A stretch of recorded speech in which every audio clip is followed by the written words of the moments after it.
जय श्री कृष्ण, जय श्री राम। अब राजा रोमपाद के राज्य में भीषण अकाल पड़ा।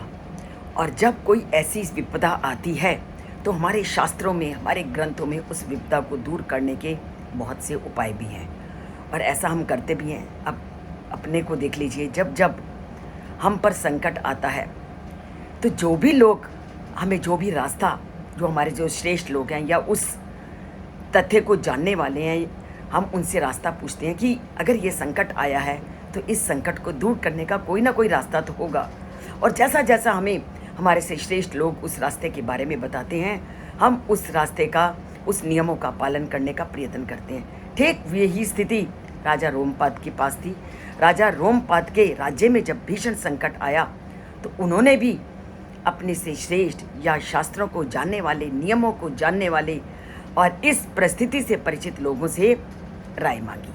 और उसमें उन्होंने क्या कहा, श्रेष्ठ लोगों ने राजा को क्या राय दी, उसका वर्णन आज के श्लोक में हम जानते हैं। और वो कहते हैं, वक्षयंती ते महिपालम ब्राह्मणा वेद पारगहा विभांडक सुतम राजन सर्व उपायर हानया। वो कहते हैं कि हे राजन, आपके राज्य में अगर इतना बड़ा संकट आया है तो इस संकट से भी पार उतरना कोई कठिन नहीं है।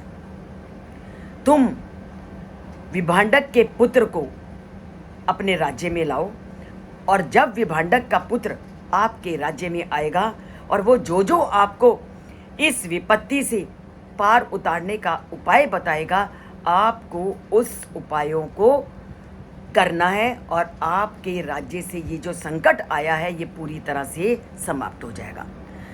तो राजा के ऐसा कहने पर वह वेदों में कुशल, नियमों को, धर्मों को जानने वाले विद्वानों ने उनको क्या सलाह दी, उसका इसमें वर्णन किया गया है। और इस श्लोक में विद्वान ब्राह्मण राजा से कहते हैं कि वेदों के ज्ञाता ब्राह्मण आपको उचित उपाय बताएंगे।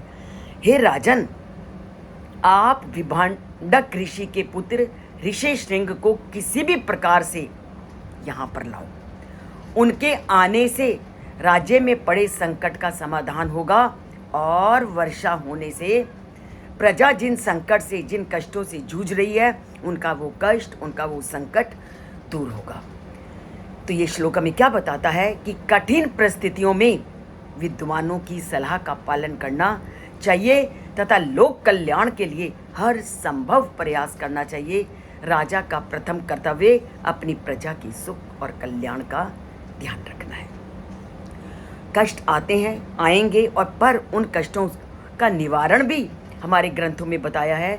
कष्टों से घबराना नहीं, उनको दूर करने का उपाय करना है।